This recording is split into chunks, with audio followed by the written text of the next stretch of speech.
Okay, so this is yet another installment of our Campus Champions Tech Talk series. Uh, I've got on the Zoom session with us Joseph White and Robert DeLeon from SUNY Buffalo, the home of the XDMOD product. And Bob mentioned to me on the earlier on the call that we did this about a year ago, but I asked to have these guys back because there's been a lot of development on XDMOD that in particular I think affects campus users and also some of the things that system administrators can actually poll and look at. So it was definitely time for another look at this. I'm not going to go into any intricate details as far as release versions or anything like that. Joe and Bob will tell you about that.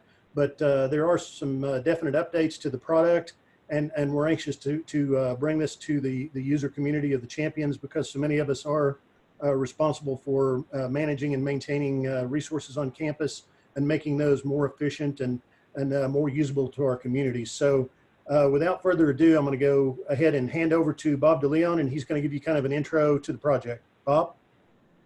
Okay. Thanks, Jeff. You stole my preamble there. I want to say that pretty much the same thing you said. We've been here a year ago, and there have been a lot of new updates to XDMOD, and we thought it'd be a good time to come back and share some of that stuff with you. And so, first of all, I know some of you have already seen this, and we'll try to mix in, some basic stuff and also present some new stuff as well. The XMS program, we'll talk about that, the origin of XDMOD, some of the components of OpenXDMOD and XDMOD, and we'll give you some of our updates we're doing with, and then talk about give you some contact information.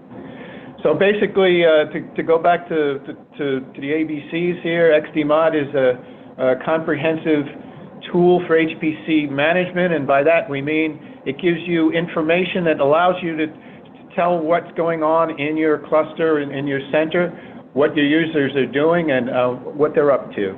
And so what we've been working on this program since 2010. It's sponsored by NSF. Back then it was called the TAS program, and now it's the XMS program, which is ongoing. And originally it was designed to be just track the XSEED resources, but we made an open source version of it, and now which we refer to as OpenXDMOD, and that's been in use in a variety of different types of entities, academic, industrial centers, government centers, and right now we're up to over 300 users worldwide. And as I mentioned before, it's been developed by NSF, so it's free to everybody. It's an open source project, and it's free for one and all. The components of XDMOD are basically the portal, which gives you access to the metrics, the application kernels we use to measure the quality of service, and we also have a job viewer that allows you to see how your jobs are performing. The portal displays metrics which give you information on utilization, performance. We even have scientific impact metrics. And for example, the chart you're seeing here is an example taken from Blue Waters, where we have an OpenXDMOD version running, and here's all of the applications that are running on Blue Waters. So it's just the kind of thing you can do. The quality of service is measured by what we call application kernels. These are either benchmarks or they're applications. They're lightweight jobs which are submitted just the way a user would. So you can track exactly how a user would see what's going on. So what I'm displaying here on this particular chart is a case of IOR, which we ran on Stampede and TAC, and you can see a fall off in the parallel file system which was detected. We told TAC about it, and they subsequently fixed the problem. The job viewer is a nice resource for job support, for user support, where you can look at how your jobs are running, you can look at the efficiency of your jobs, memory usage. If anything went wrong, you can detect it. I'd like to also just mention the 3 updates that Joe is going to demonstrate for you. The first one is a new dashboard. The first thing you see when you enter the XDMOD now will be this dashboard, and we think it'll be a lot easier to use XDMOD this way and a lot faster. And in some cases, you can have charts up in a single click. And another thing is something that I'm very excited about, which is the job efficiency reports. Now you will be able to look at how efficiently your jobs are running, or if you're a user support person or a center director, you can look at how the overall efficiency of all the jobs in your cluster. And this is something that we've been wanting to get accomplished, and we finally have done so. And finally, the third thing that Joe's going to talk about here is something that he's done on power and energy efficiency, usage. And this little teaser I've got shown here is a job which is run, the top shows the power output as a function of time as the job runs, and the bottom compares that to the CPU user. Finally, I'd like to just mention this. We have a big development team here. The project manager is Tom Ferlani. Joe White is who's going to be doing the demo. He is one of our major developers. And I also want to mention Cynthia Cornelius, who's also a campus champion and who has helped us with a lot of the user support facing functions in XDMOD. There's some contact information here, and this gives us a chance to switch over and have Joe do the demo for you. Without any further ado, Joe White is going to take over the con here. Okay, thanks, Bob. I'm just going to switch over now to showing the web browser. So hopefully everybody can see this is Chrome, and it's currently showing the user interface for an open XDMOD instance that we host here at CCR. So this is I'm showing you here our development instance, but this is actually running the release candidate version of the 8.5 software, which is going to be released, a public release within the next, I think, couple of weeks, basically. So this is our almost finished version of the software that's going to be available to everybody to download in the next couple of weeks. As I mentioned before, we have done XDMOD presentations we presented here about a year ago, and for those that viewed that or have seen XDMOD, the front page is actually very similar. It's pretty much unchanged from before. The main differences we've done is under the hood for users that are logged in, and there's a good reason for that. What we've done is we've changed it to try and make it so that the information displayed to individual users when they're logged in is tailored to their user account criteria. So we identified the fact that there's end users of HPC systems who are typically interested in running HPC jobs. There are the system staff in HPC centers and the center directors of HPC centers who are, of course, interested in the users running their jobs, but have a slightly different view of the system, want to be able to look at the overall view of the HPC center, not on an individual job basis. So XDMOD tries to support each one of those classes of users as best as possible, and there's a huge amount of information. So what I'm going to show to you today is the view that you would see if you're a center staff person, or a campus champion, somebody who's responsible for helping users of HPC systems run their jobs well, help them getting started, help them while they're running, and help them improve their use of the system. So I'm just going to now. Actually, we have our XDMOD instance tied into our university-wide central authentication system. So all the users within the university who have user accounts can log in and see their information in the system. For the purposes of this demonstration, I'm just going to log in using a special demo account that we've created that has the right sort of criteria. Now, one main difference that for existing users, the first thing we do is the first time you log in now, you're going to pop up a dialog box saying, would you like to see a help tour of XDMOD? And the purpose of this, again, is to try and ease the transition for new people who've never used this interface before, to highlight key features of the interface that will help them get started. And we can do this by clicking the Start Tool button, and it highlights salient features of the interface. Now, I'm not going to go through every single different part of this, although I will. You can click Next, and it takes you through the tour, and we can also go backwards and look at the different aspects. And it's highlighting key features. So, for example, we have a tabbed user interface, and the information in the tabs is separated out to show different components of the data that we store about the HPC systems. And there's some explanatory information in the help tips that give new users a feel for the type of information that's available and how you would go about using it. Again, we've got information about how everything is broken down and the different roles that we define within the system. So, for example, if a user logs in and they realize that they need that extra information does exist that they can't see, then it provides information about how they can get to it. So I'm not going to go through all of these different things individually. I will point out that we have the help button in the top right-hand corner, and we have a contact us button in the top right-hand corner.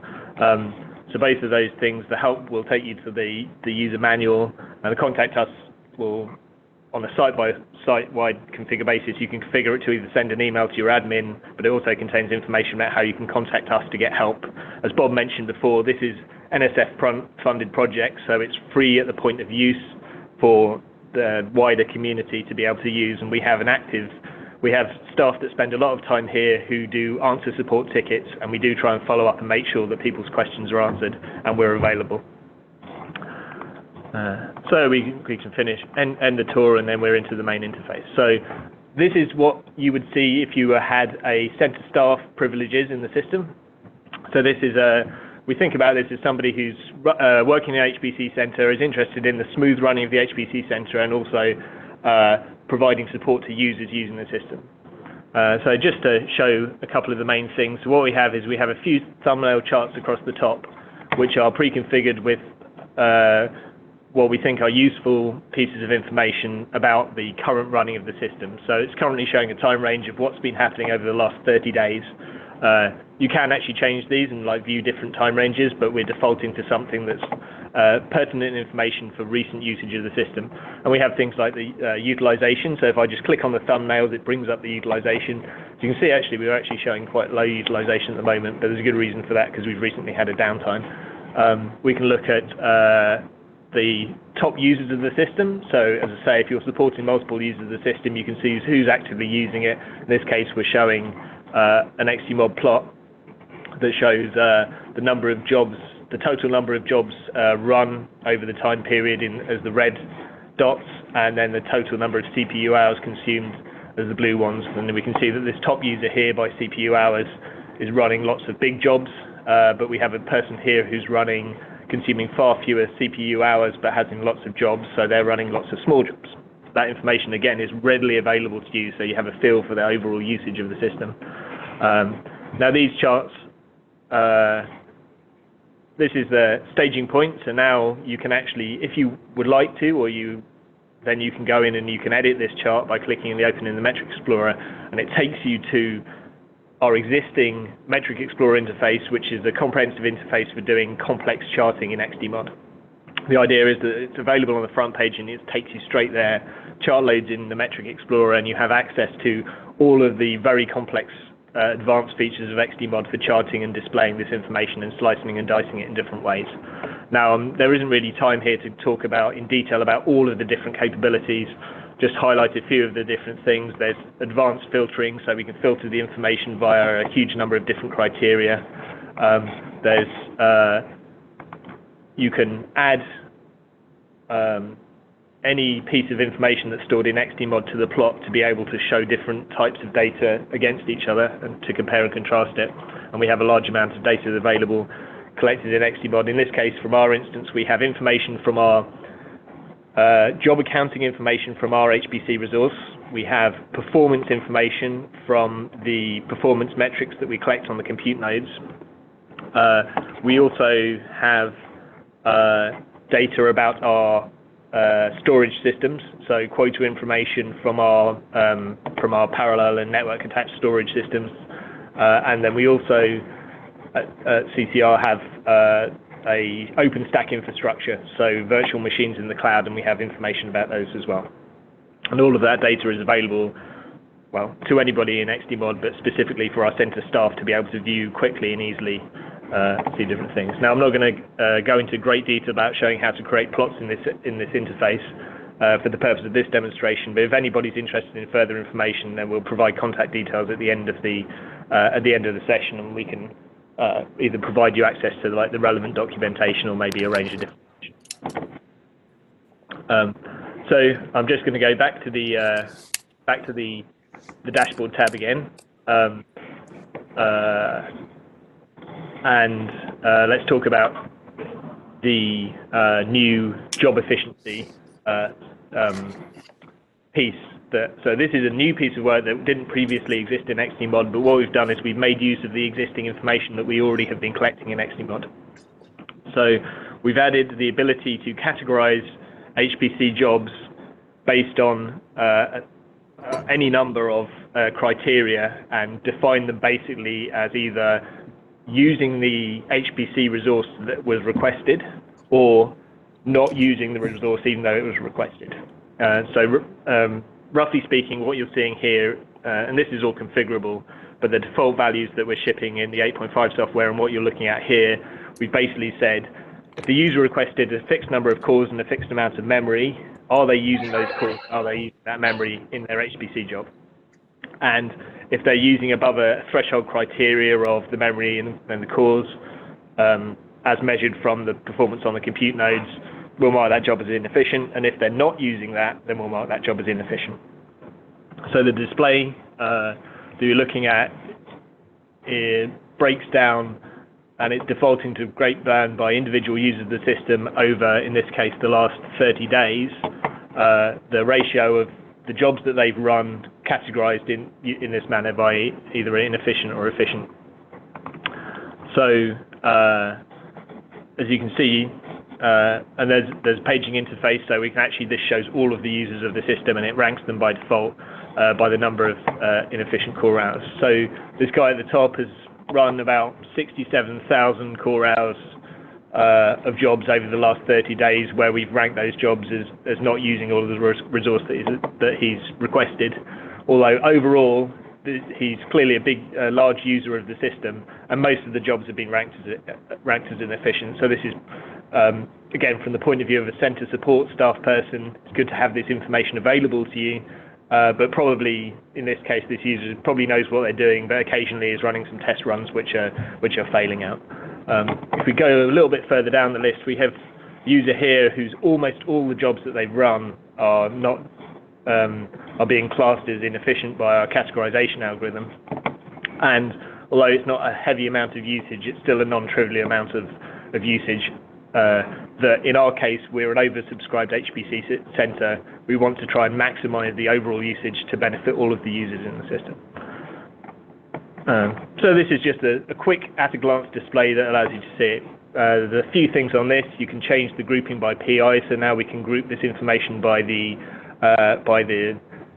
accounts that these are running on. So this bundles in all of the users running on an account, so we can see if there's any individual PIs that happen to have some systemic problems or large usage. In this case, and it makes this information available. So given that, well, what do you do with this information? Well, the first thing you can do is we can take you down to another new panel that exists on this dashboard that shows the actual jobs that have been running, again over a fixed time period. So this shows all of the jobs in the order defaulting by the order that are run. So over the last, I think we've got like 12,000 jobs that are available to be able to page through in this interface. Now, we're not really expecting that you would manually search through all 12,000 of these jobs in order to find the one you're interested in. So what we have is a very quick way to filter by the person. So we might just have a look at this. We can just type into this dialog box, and it will auto complete based on what you're typing. click on it, and then you're filtering the job information by the particular person that ran the job. And in this case, I just happened to pick on this user that happened to have a large, all of their jobs classified as inefficient. And in this case, it actually looks like it's only 2 jobs that are in the system, and looks like they ran for multiple days. So that one's like a 3-day job. So from this interface, we can click on the individual job here, and it takes us now to our existing job viewer. And the job viewer interface, which is this, what you're looking at here is not the new code, but the way of getting to the job viewer very quickly and easily from the front page is the new feature that we've added in. So the job viewer interface shows all of the information that we've collected about an individual HPC job laid out. I'm not going to go in detail about all of the potential information that we have, but for example, we break it down by the accounting information that we've got. So what user account was this job running under? What was the local job ID as from the resource manager? Where did it run? Who ran it? How many cores and nodes did it run on? How long did it run? In this case, this was a 3-day job. 3 days, 72 hours. So this is a job that ran to the maximum, hit our center-wide defined maximum job time, and in fact this job timed out, so this is a job that was just running and used up all of its time. We have information, so what was the program that was running? In this case, he was running a Python script. And in fact, the job name was Open On Demand, so this is probably running in Open On Demand, this particular job. He ran in the large mem queue, so we have access to all of the information in the job. In addition to that, we have various different performance statistics that we calculate. So what was the overall CPU usage of the job? How much data was transferred over the file system devices? How much data was transferred over the network and to and from the parallel file system? And this information is available easily at a glance. We also have short time series plots. So, for example, what was the overall CPU usage of this job? The scale here, I don't know if everybody can see this clearly, but this is like 4% is the maximum CPU usage over the time. So this was a 3-day job that really used no CPU usage at all. But maybe it was a large memory job. It was running in the large memory queue. So what was the total memory usage? Well, in this case, it peaked at 30 gigabytes, which 30 gigabytes could easily fit in our normal memory queues. So this is unlikely to be, this definitely did not use all of the memory that was available in the large memory queue.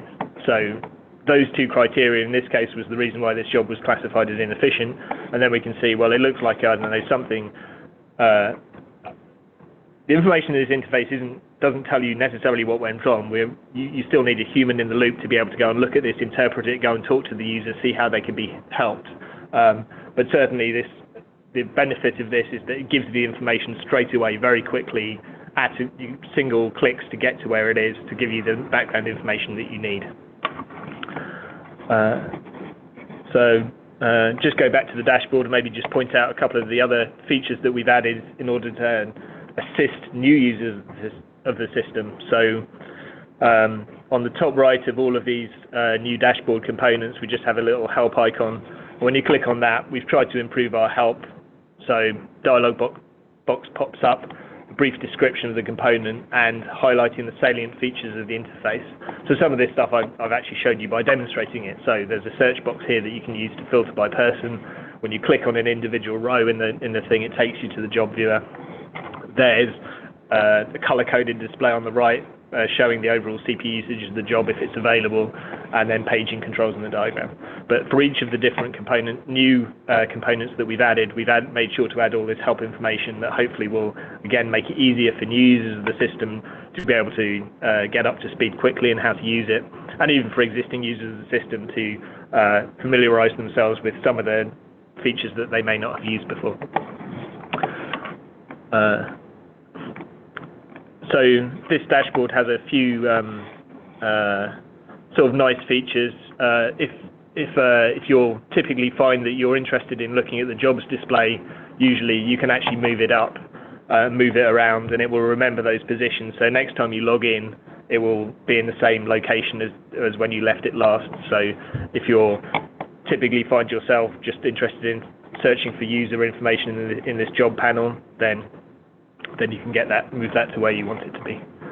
So just going to move that around. So another, another new component that we've added is this, what we've called the center report card. So what this is a brief display of the information from the application kernels. So Bob mentioned earlier, the application kernels is a component within XDMOD that's intended for use for doing quality of service monitoring on your HPC resources. And the way that we do that is we have a set number of pieces of either scientific software or benchmarking software that is run as a normal user, submitted to your normal resource manager, runs as a normal user on a periodic basis. And the reason we do that is because we want to, if we know that if we're running the same piece of software every time, we're expecting it to take approximately the same amount of time to run. We expect it to run every time that we request it, and we expect it to get the same answer every time.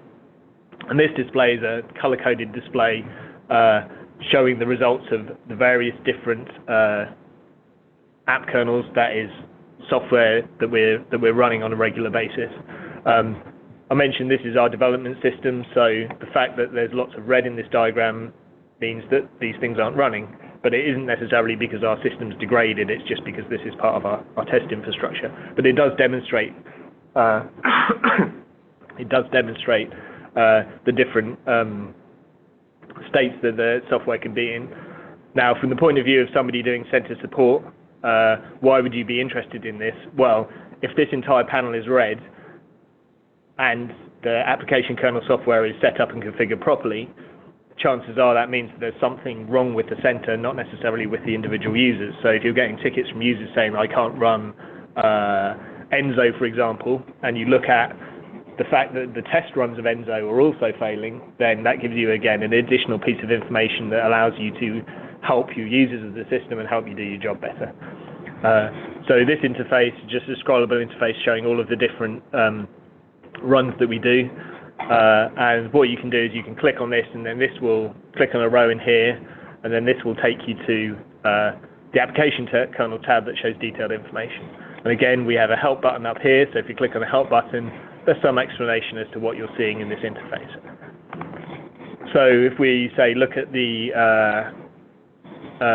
so these games runs, we see that there are some failed runs and there are some successful runs. And we click on that and it takes us to our app kernel tab. Now the app kernel tab has a huge amount of information in it. And I'm not going to spend very much time talking about the details and intricacies of all this stuff. Hopefully, though, if the information on the dashboard on the front page proves to be useful, then the staging point of taking you to the app kernels tab then will give you the impetus to try and understand everything that's going on in here, because we have a huge amount of information in this interface. And what you're looking at here is somewhat of a heat map view showing the detailed information about on any given day what ran, what were the statistics for the run and everything. And you can click on, let's have a look at, so you can actually click on the individual day and it brings up information at the bottom that you can click on, and you can get all the detailed debug information and log files for each individual run. Again, why is this useful? Well, if you're trying to debug why a certain user is having a problem running a given piece of software, you can look at the standard run of it and then see if there's any errors that are happening in there, and it will tell you. This app kernel interface also provides a graphical interface to allow you to view the actual information about the given job. And which, I clicked on the wrong one, let's click on this one actually. And as I say, there's a large amount of data available in this interface, just to give you a feel for the type of information that we can see in the interface. I'm plotting here the wall clock time of the computational chemistry software, and it shows the amount of time it took to run. And you can see actually even in this, it's like there's a variation from day to day, but we have the concept of whether or not it's within a range of acceptable values, and if it's out of that range of acceptable values, we mark it as fail. So returning to the dashboard, a couple of another new component, so in the metric explorer,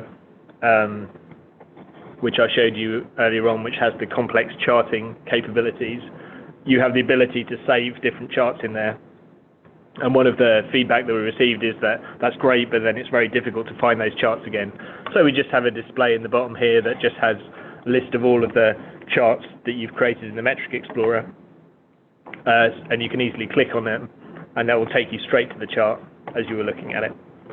Again, just make it easier to find where you were in the software.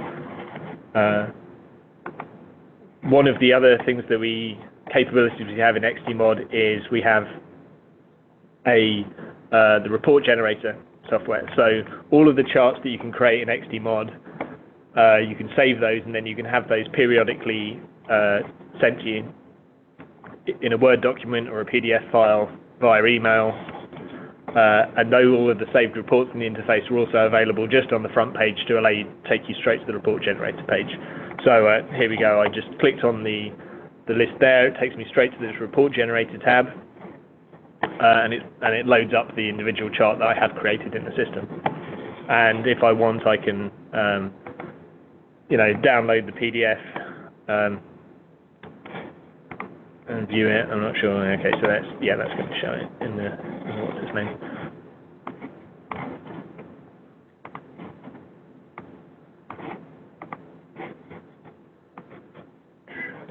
Okay.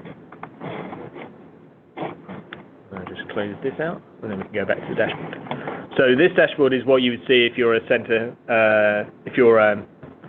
staff in the university. If your user account was set up to be a normal user, you won't see a job efficiency dashboard for all of the other users in the center. In fact, we have a slightly different display that just shows your information for your jobs. Similarly, the jobs display does not show you don't have the ability to search all of the other jobs in the center. You just, by default, will show your jobs, and the filter dialog box is not present for normal users. And for PIs, it's very similar. So for PIs, the users on your account, you get to see the information about the users on your account, job efficiency for users on your account, but you don't get to see other PIs' accounts or other users.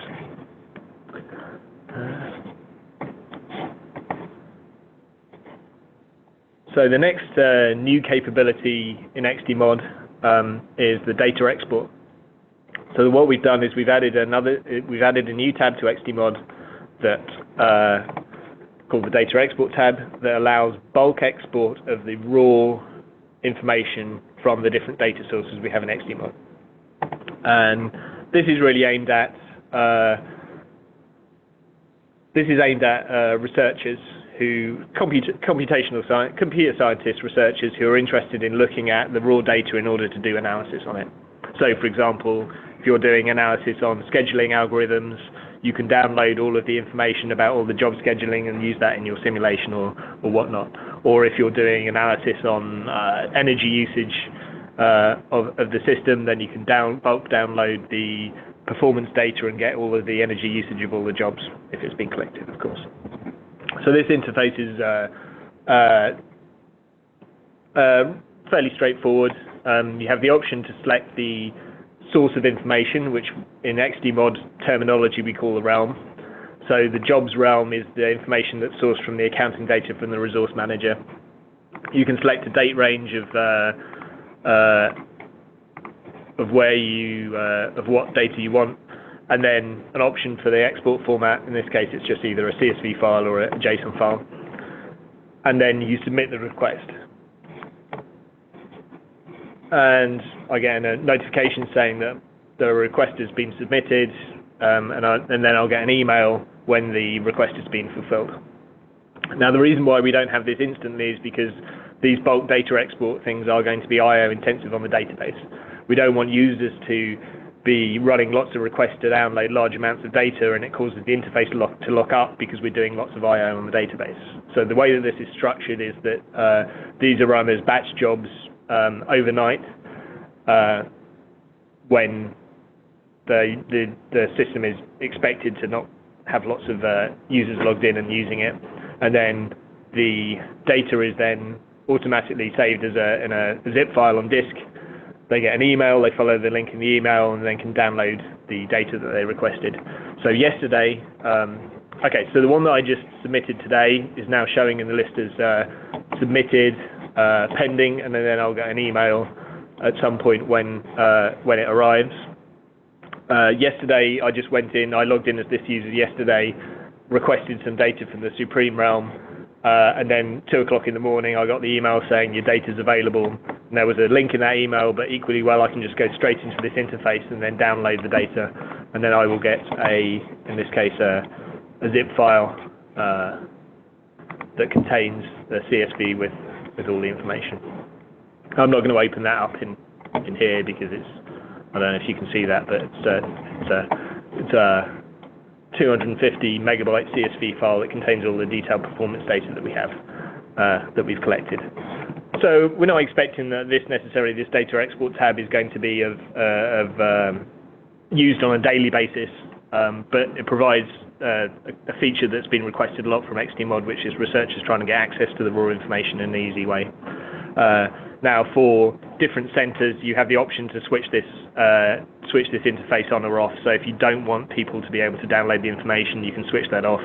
And it's also configurable to say which fields are available for download. So, for example, if your system account usernames are sensitive, you can switch those off so those do not appear in the output data. And in fact, if you want, the names and the job IDs can also be suppressed from the account data. In fact, it's fully configurable.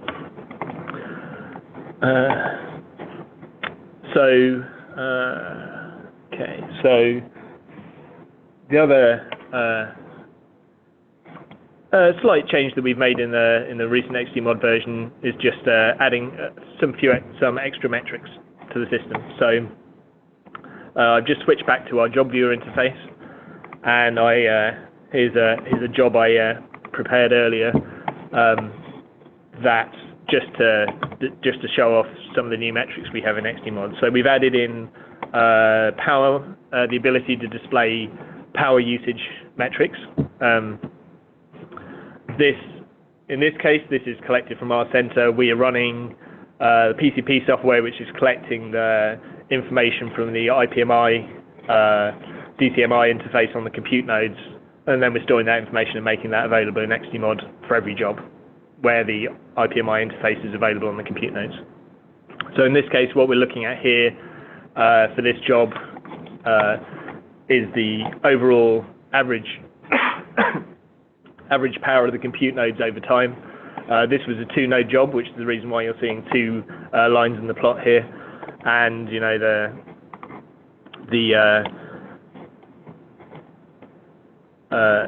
the job is using approximately like 370 watts over most of its lifetime per compute node, with a slight drop off at the end. The interesting thing I thought when I was looking at this plot is actually that I happen to know that our center, most jobs, if they're requesting resources, we have a fairly heterogeneous blend of compute nodes. They've been purchased over different times, which is probably quite common in an academic computing center. And these 2 compute nodes happen to be the same specification, they're the same model, they were purchased at the same time. But I was quite curious that there's actually slightly noticeably different difference in the power consumption of the nodes. We can of course compare that against, say, the CPU usage on the nodes, where you see there's a dip down in the CPU usage here. If I just flick back to the nodes, you can see how the node power usage on that same, the color coding is the same here. So the paler blue plot on the CPU plot is the same as the paler blue plot in the node power plot. So there's a dip down there, which sort of explains, it's consistent with that, but it still doesn't explain why there's this discrepancy in the total power consumption. But what we can do is we can look at, say, the total memory of the compute nodes, and it happens that one of the nodes has a higher memory consumption. Is that the right way around? Yeah, so no, 25, 29. Yeah, so one of the nodes has a higher memory consumption.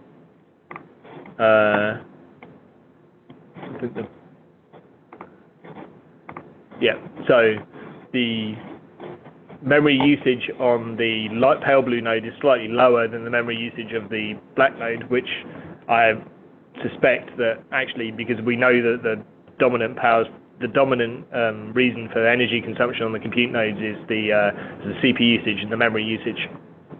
So perhaps that explains it. Now I'm not offering an explanation, I'm just curious when I saw this, I just thought, happened to mention that. Anyway, the point is that all of the information is readily available in the XDMOD interface. In order to find this job that I'm showing you, I just use the search facilities in the job viewer, which allows you to either search on an individual job ID, if you know the job ID. So for example, if you get a support ticket from a user saying, I tried to run this job, but I was having problems with it, you can go straight here and type the job ID in and get to it. Or there's an advanced search criteria which allows you to use any of the wide range of different search criteria available in XDMOD in order to specify which jobs you want to look at. So I just use the search facility to find this job, and then, as I say, it's as quick as clicking around and having a look at the plots. Now these data are also available in our metrics thing, so we have a hover over for energy usage and power and max power consumption overall, as well as all of the different file statistics and memory statistics.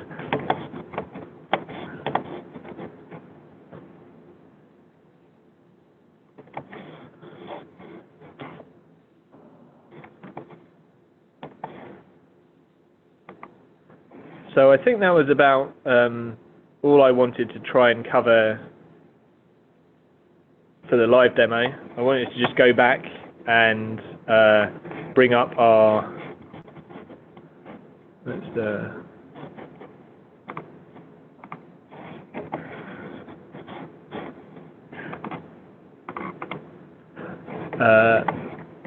remind everybody about our links.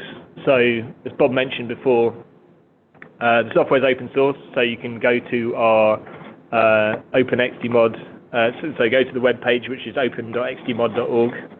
I'll bring that up in here.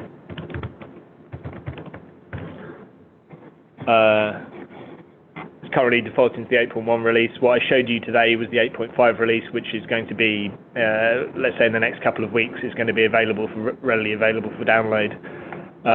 How do you download this? So if you go to openxdmod.org, click on the download link, it takes you straight to our GitHub page. We have RPMs available for CentOS 7, and also the raw sources available for source code installs on non-CentOS or non-Red Hat machines. We have comprehensive install documentation. We have very detailed. We have a we do try very hard to answer support tickets in a timely manner. So we have a support email address which is connected to our ticketing software, so we can track everything. All of the XDMOD team members are, contribute to providing support, and we have a couple of staff here who really spend some time every day making sure they go through all the tickets and try and answer people's questions as much as possible. There's a mailing list. The link to the mailing list is on the slides, which hopefully everybody can get a copy of, as well as on our main page, which is not particularly active, but we do our announcements there for when we have new releases coming up and when we have any important events that we want to advertise to people. And then there's also a sort of steady stream of discussion of people asking questions, maybe that are rather more general. But of course, you can always email our support ticket if you want to talk to us directly. But you can also email the mailing list if you have any broader questions.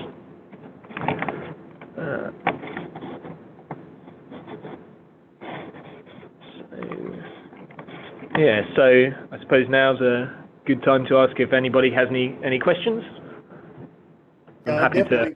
I'm looking forward to opening it up for questions, because I think, again, this group, probably a lot of people, if we were asked for a show of hands, are probably already running XDMOD or have certainly tinkered with it. So I'm encouraging everybody on the mailing list or on the production to ask any questions you have. I know Joe and Bob mentioned that obviously there is help for people that have difficulties during the installation. I'd also mention that the PCP that Joe mentioned earlier is Performance Copilot. It's an old project out of Silicon Graphics that was open sourced, and I think now it's actually part of the Red Hat CentOS. It's available in an RPM, so it's easily installed. There's a lot of configuration that you can do, but it's certainly a straightforward installation on a Red Hat CentOS system. Yeah, it's actually, so it's been since CentOS 6. Since CentOS 7. It's been part of the main build, so you don't even need to pull in any additional repositories. You just straight yum install it. And in fact, if you look on, so the majority of the active developers for Performance Copilot now are actually employed by Red Hat. So the main developers are actually Red Hat employees, and it's, if you look on Red Hat's sort of support web pages, I think their default. I was looking at it the other day. One of their main suggestions for is to install Performance Copilot so that they can get diagnostic information. So it's actually an integral part of like Red Hat's sort of overall support infrastructure, to my knowledge, based on looking at their websites. Okay. But we use it successfully here. It's used at PSC to collect performance information as feeding into the XSeed version of XDMOD as well. Yeah, XDMOD does support other types of acquisition hardware, if you will, or software, I mean. And so, we support, what are all of the... Yeah, so in the XSeed version of XDMOD, which is based on the open source version of XDMOD, we're collecting performance information from all of the main HPC resources in XSeed. And the TAC resources all run TACstats, which is another piece of software that runs on the compute nodes to collect the performance information. So we're processing all the TACstats information. We have that available in the XSeed XDMOD. Folks at NCAR have used Ganglia as their data source, and then collect the Ganglia information and again process it, so it's available for display in XDMOD. The Blue Waters analysis that actually Bob showed a slide from before, the data collected on the Blue Water system, which is a Cray system, was done via the LDMS software. And we processed the LDMS data that had been collected and then in such a way that it can be displayed in XDMOD as well. So we're not specific to a given data source. However, the stuff that we're actively, putting the software out there that we're doing active development on ourselves is PCP, because that's what we use here. Much easiest thing for us to be able to directly support. That's definitely, it looks like Greg Johnson put in a question about which resource manager has the most complete support. So the short answer is probably Slurm, by virtue of the fact that we run Slurm here. So we find bugs and problems with it sooner and get them fixed quicker, because that's what we're using. Having said that, we do try hard to make sure we support the major resource managers, and we are actively, when we get bug reports for PBS Pro, PBS Talk Pro, or one of the various other ones, we will go in and make sure that those things are working properly. If you have any problems with using a different resource manager and then problems, you can do the support tickets or mailing list. Of course, it's an open source project as well, so we accept pull requests in there. So if any folks have developed any additions specific to their installation, then we really encourage folks to tell us about them, and we encourage people to try and do pull requests for code changes. So I've just brought in the main ones that we've got. So we've got Talk and OpenPBS, SunGrid Engine, UniGrid Engine, and then Slurm and LSF would be the main ones that are currently out of the box supported. Okay. It looks like Chris Stackpole had a couple of questions. One was about XDMOD and Open On Demand integration. I guess that something was mentioned about that at PERC, and he wanted to follow up on that. Great, great question. When Joe mentioned that, I was thinking, I should have probably said something about that. The Open On Demand, which is a wonderful product. We started using it here. We were kind of one of the in the Open On Demand 1 version. We were one of the sort of test groups that got involved in that early. We really liked that project, and then we ended up working together with Ohio State now, and we're on the Open On Demand 2 team. And what we're trying to do is we're going to bring in some information from XDMOD into Open On Demand when you run your when you launch Open On Demand to run your programs. You'll be able to access certain aspects of XDMOD. The idea is one thing we certainly want to do. This is an active development project. We want to get to the point where you can access the job viewer. We want to get to the point where you can see how what jobs you currently run or just have finished running, and that project is right now in active development. Excellent. He had a follow-up question about remote SQL Server support. He said he knew there was a patch available for the current release. For the 8.5, will he still need a patch? Yes, for the 8.5, for the setup script, you'll still need a patch. So just to make sure I understood the question. So basically, the interactive setup scripts that we provide with XDMOD, you assume, or at least rely on the fact that the SQL server and the web server are running on the same compute node. Now, that was really because when those scripts were written, it was the most convenient sort of assumption that got in there. Turns out actually that that's not. You don't have to run XDMOD like that, and of course, probably a typical database setup would be you run the database on a dedicated host and the web server on a dedicated host. And in fact, that's how we run XDMOD here. But there were a couple of issues regarding making sure that the account credential setup on the SQL server works properly with remote hosts, and that's the reason for the issue with the setup script and the reason for the patch. Okay. It's one of the things that's come up enough that it is on our. It's near the top of our bug list that we're getting to, but it unfortunately is one of those things that gets. It's not going to be an 8.5. Definitely not going to be an 8.5. It's currently targeted for 9, but I don't want to promise that it will be in 9 because it might get pushed back again. Okay.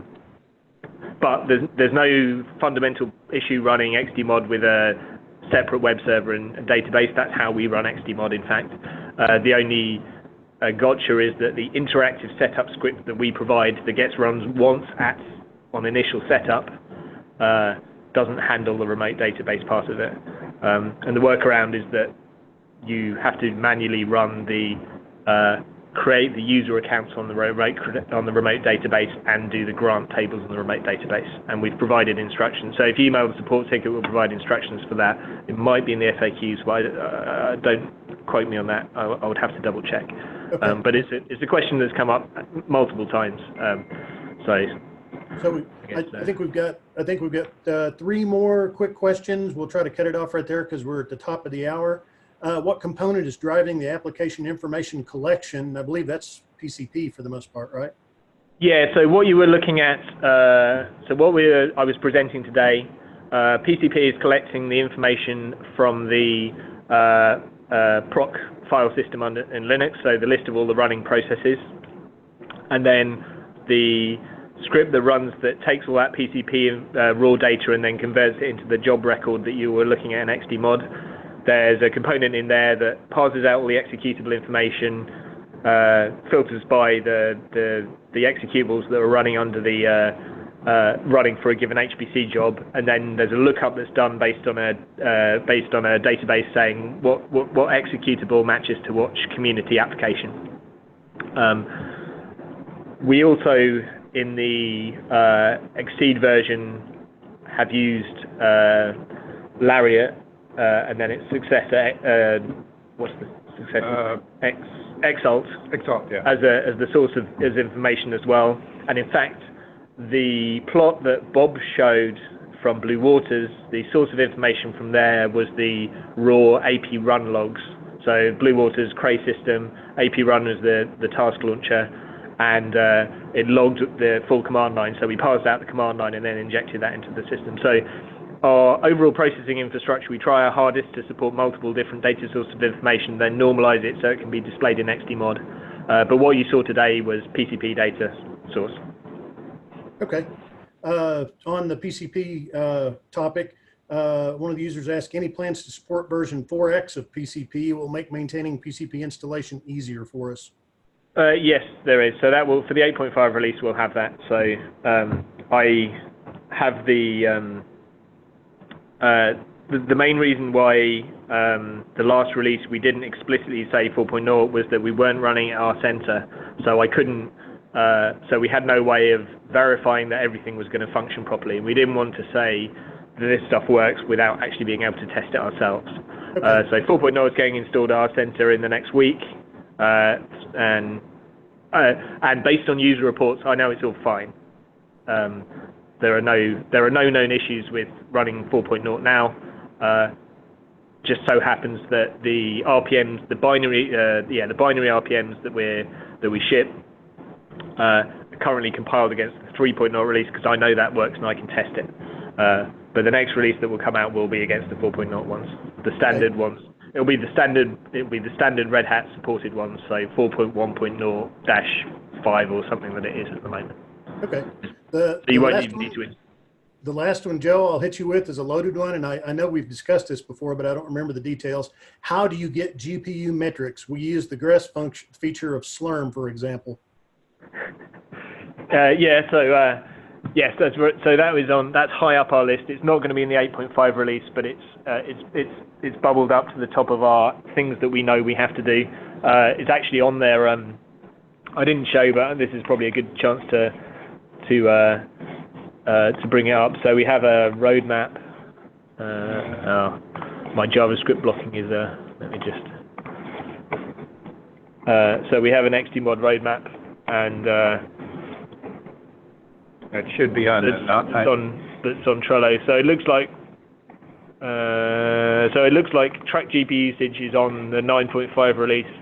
How did we get it to 9.5? I thought it was on 9.0. Yeah, this is probably going to go on 9.0. So the date's right. I think this number's wrong. So basically, the aim of the game is to get some stuff in there for the 9.0 release.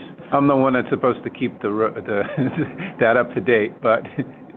Yeah, it says, Bob, it says right there, Bob DeLeon moved this card to release 9.5. Bob decided that was a tough one. We're going to shove that back a ways.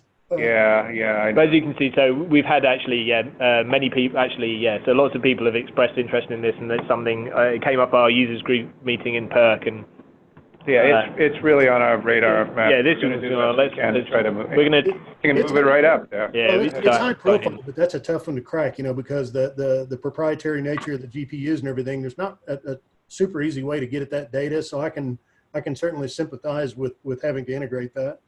Yeah, I mean, so what it will likely look like is, so we have sort of two main sources of GPU information. So there's the information from the resource manager, which will typically just be resource allocation based. So how many GPUs did the user request?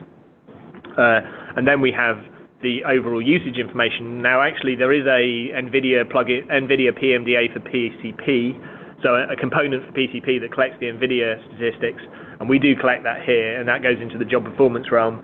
But the really getting everything together with being able to show the GPU information usage based on the jobs based on the accounting data, and then couple that to the performance stuff is not really in place yet, which is the reason I think. So there's a gap there, so we need to work on that. But that is it's on the to-do list, I guess is the answer to that question. But it won't be in the 8.5 release, I'm afraid. Yep, we really appreciate it. I think that's entirely the answer we kind of expected and hoped for, and we're certainly seeing a pickup of people implementing GPUs. So I think that's, I think it's in the right timing, to be honest with you. It's, it would have been a bit premature 2 or 3 releases ago. So there again, everything seems to track with when people really need it. So with that, I think we've got to the end of the questions. It's 3:03. For the champion still on the call, I will get the slides from Bob and Joe, and we'll post them at the regular place. And as soon as Marissa's untied from her other meetings she's at, she will also upload the presentation to the YouTube channel that we keep all these at. And this will be available from now on. So anybody that missed it or wants to revisit it, by all means, it'll be available. And with that, gentlemen, we'll let you back to developing this wonderful project, and we'll be in touch very soon. Yeah, well, thank you for giving me the opportunity, Jeff. Really appreciate it. All right. Thanks all.